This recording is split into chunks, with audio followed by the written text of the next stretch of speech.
আজই ডাউনলোড করুন আর এনজয় করুন আপনার পছন্দের শো। আমাদের বাড়ির মেয়েরা তো বিয়ের পর প্রথম পুজোয় বাপের বাড়িতেই থাকে, ওখানেই থাকবে। আমার ছেলে মন্ত্র পড়ে অগ্নিসাক্ষী করে বিয়ে করেছে আপনার মেয়েকে? করেনি তো।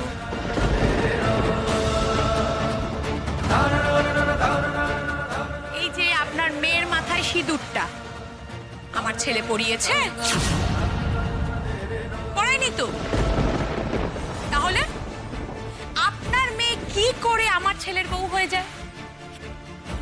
আর এই সহজ কথাটা এতদিন ধরে আপনাদের বোঝাবার পরেও আপনাদের যে মাথায় ঢোকেনি তা তো হতে পারে না। ঢুকেছে।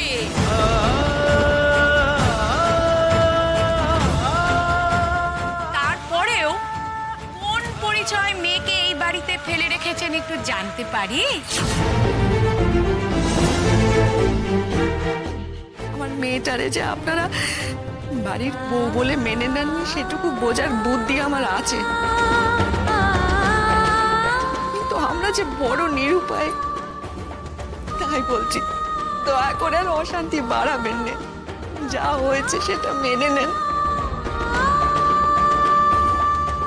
আপনি কি হাত জোর করে আমাদের হুমকি দিচ্ছেন?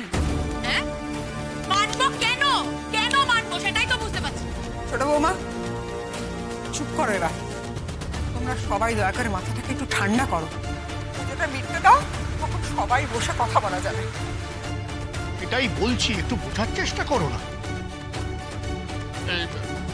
মোহনবাবু, আপনি এত দূর থেকে এসেছেন, একটু বসুন, বিশ্রাম নিন। রাজু, আমাদের নিয়ে ভেতরে যা, চা জল খাবার ব্যবস্থা কর, যা। ওকে নিয়ে আপনারা ভেতরে যান। আর লাজু, তুমি যাও, চট করে তৈরি হয়ে নাও তো, যাও। ও কেন তৈরি হবে? লাজু তো সদ্য বিয়ে হয়েছে, সে যার সঙ্গেই হোক। হয়েছে তো, বিয়ের পর প্রথম পুজো, ও বাপের বাড়ি যাবে না? মা, আমাদের বাড়ির মেয়েরা তো বিয়ের পর প্রথম পুজোয় বাপের বাড়িতেই থাকে, ও ওখানেই থাকবে। না না, সে কি করে হয়? সে হয় না, তেমনটি হয় না। আমাদের বাড়িতে ওসব হয় না, একেবারে মানা। হয় না কেন?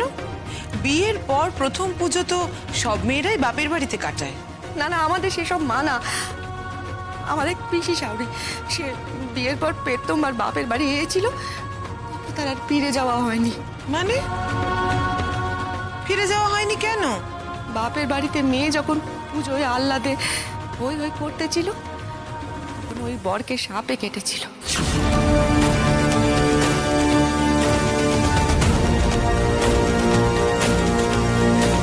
অষ্টমীর রাতে পিসি শাশুড়ি বেদবা হলো। ভাই, আপনাদের আমার লাজুরে পুজোয় বাপের বাড়ি পাঠাবেন। আমাদের পরিবারের অভিশাপ, সে যদি ফলে যায়,